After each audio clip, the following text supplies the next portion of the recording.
Good morning बंधुरा और एक बार अनेक वेलकम करছি তোমাদেরকে আমার চ্যানেলে নতুন আরেকটা ভিডিওতে। আশা করছি যে যেখান থেকে ভিডিওটা দেখছো সবাই খুব ভালো আছো আর আমরাও বাড়িতে সবাই শারীরিক দিক দিয়ে ভালো আছি। আর আজ হচ্ছে সোমবার, আজকে স্কুল ডে। তো মেয়ে যাবে স্কুল, মেয়ে রেডি হচ্ছে আর আমিও রান্না বান্না করছি। তো রান্না বান্না করার ফাঁকে এসেছি ছাদে। বেশ অনেকটা জামা কাপড় আছে, কিছুটা মেলা হয়েছে, কিছুটা মিলবো।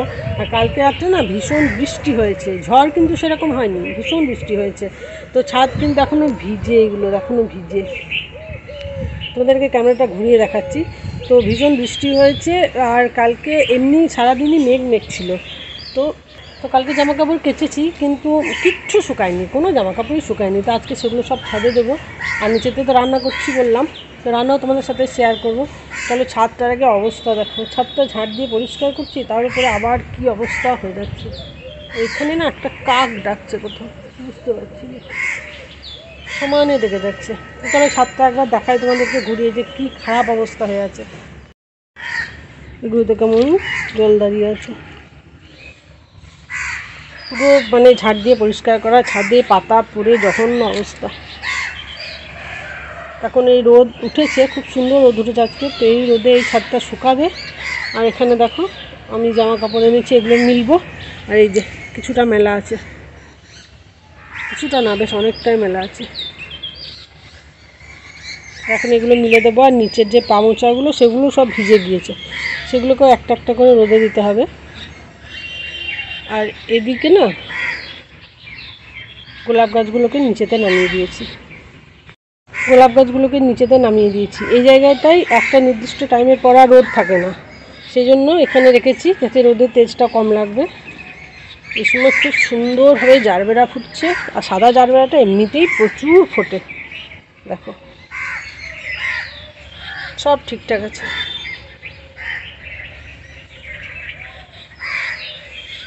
চলো এখন নিচে যাই, নিচে গিয়ে রান্নাটা শেষ করি, তারপর মেয়েকে স্কুলে পাঠিয়ে আবার তোমাদের সাথে কথা বলবো।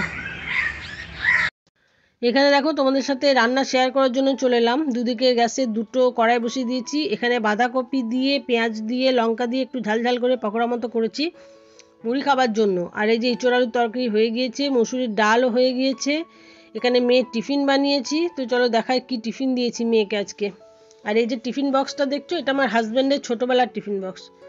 তো এই কৌটোটা একটু টাইট হয়ে গিয়েছে, কৌটোটা আমি একটু খুলে নিই, তারপর তোমাদের দেখাচ্ছি। দেখো বন্ধুরা, আজকে আমার মেয়ে টেস্টি টেস্টি টিফিন চাউমিন। অনেক দিন রিকোয়েস্ট করেছে আমাকে করে দাও, তো সেই জন্য ওকে করে দিলাম। আর এখানে মেয়ের জন্য একটা ডিমের পোচ করছি, মেয়েকে খেতে দেবো। আর এদিকে কড়াই বসিয়ে দিয়েছি, এদিকে একটু পালং শাক করব। এই যে বেগুন আছে, পালং শাক কাটা আছে, মানে শাকের যে ডাঁটাগুলো সেটা কাটা আছে। আর এই যে পালং শাক, তো পালং শাকটা এদিকে করব। তো চলো ওদিকে মেয়েকে খেতে দিয়ে দিই, আর এদিকে রান্নাগুলো ঝটপট করে নিই, পরে আবার এসে কথা বলছি তোমাদের সাথে। এখানে দেখো মেয়ে আমার রেডি স্কুল যাওয়ার জন্য। আর গাছে একটা স্ট্রবেরি পেকেছে, তো সেই স্ট্রবেরিটা উনি খাবেন, সেই জন্য মানে এত হুটোজুটি চলছে। আমি বললাম টিফিনে খাবে, বললো না। তো মেয়ে চলে গেল, এরপর আমি নিয়ে বসলাম আমার ব্রেকফাস্ট। আর আজকে আমি একটু শুকনো মুড়ি আর একটু র চা নিয়েছি। আমার কিছু খেতে ভালো লাগছে না, শরীরটাও কোনো কারণে ভালো লাগছে না। সিজন চেঞ্জ হচ্ছে মানে আমার শরীর এবার খারাপ করবে। আর এখানে দেখো বন্ধুরা, যে জামা কাপড়গুলো কাঁচা হয়েছিল, যেগুলো ছাদে মেরেছিলাম, সেগুলো সমস্ত এবার শুকিয়ে গিয়েছে। তো সেগুলো ভাঁজ করে নিচ্ছি। তো এখানে অনেকটাই জামা কাপড় আছে, তাহলে চলো একদম রোবটের স্পিডে সমস্ত জামা কাপড়কে ভাঁজ করে নিই, তারপর এসে তোমাদের সাথে আবার কথা বলবো।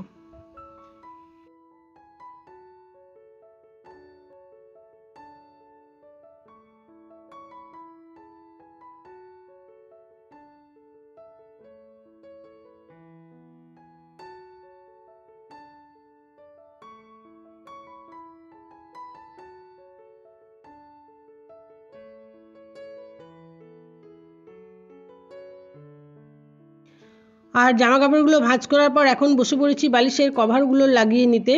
তো দেখো একটা একটা করে সমস্ত বালিশের কভার লাগিয়ে নেবো। আর এই যে কোল বালিশটা দেখছো, এটা আমার শাশুড়ি মা করে দিয়েছেন আমার হাজব্যান্ডকে।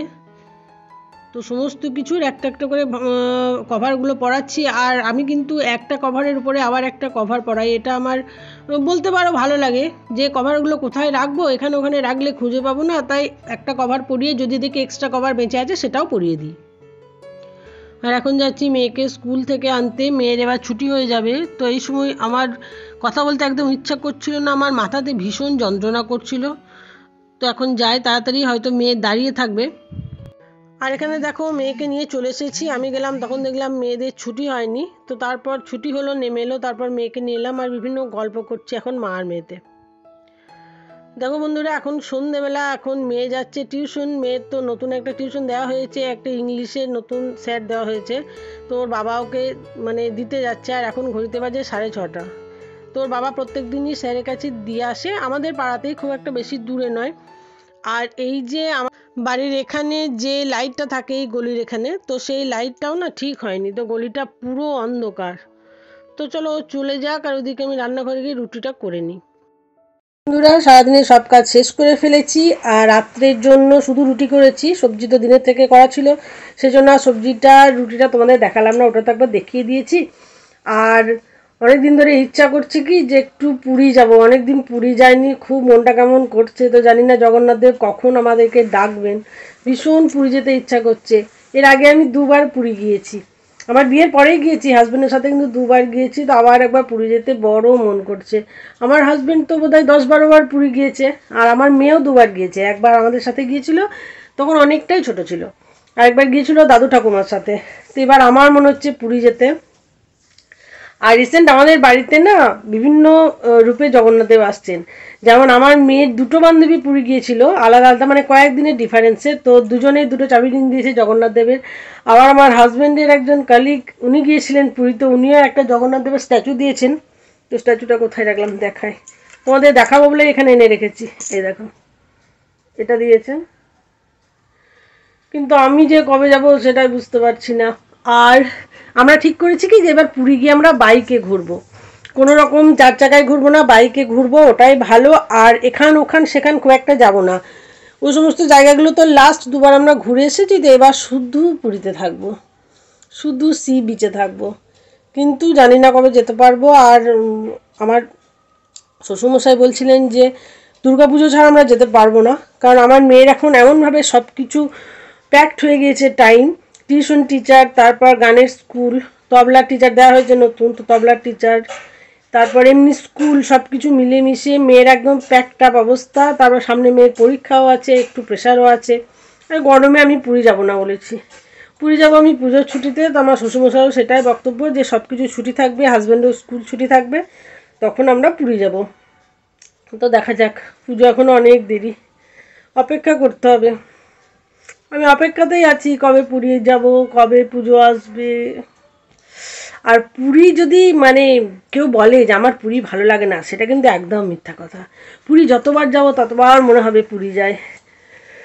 চলো এখন একটু রেস্টের টাইম। মেয়ে এখনও পড়ে বাড়ি আসেনি, মেয়েকে আমার হাজব্যান্ড আনতে গিয়েছে। আর রান্না বান্না করে আমি রেস্ট নিচ্ছি। আমার ভীষণ ঘুমও পাচ্ছে, কিন্তু ঘুমাতে পারছি না। ঘুমাতে ঘুমাতে রাত্রি 12টা, আরও বেশি হয় অনেক সময়। যখন বন্ধুদের ভিডিও দেখি তখন তো অনেক দেরি হয়।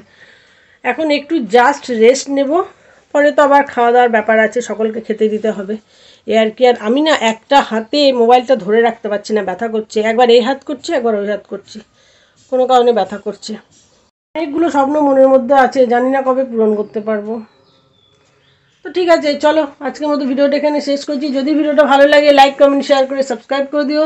দেখা হবে তোমাদের সাথে আবার নতুন একটা ব্লগে। ততক্ষণের জন্য সবাইকে tata, bye bye, good night. সবাই খুব ভালো থাকো, সুস্থ থাকো, আনন্দে থাকো, এবং রাত্রিতে খুব সুন্দরভাবে ঘুমাও সবাই।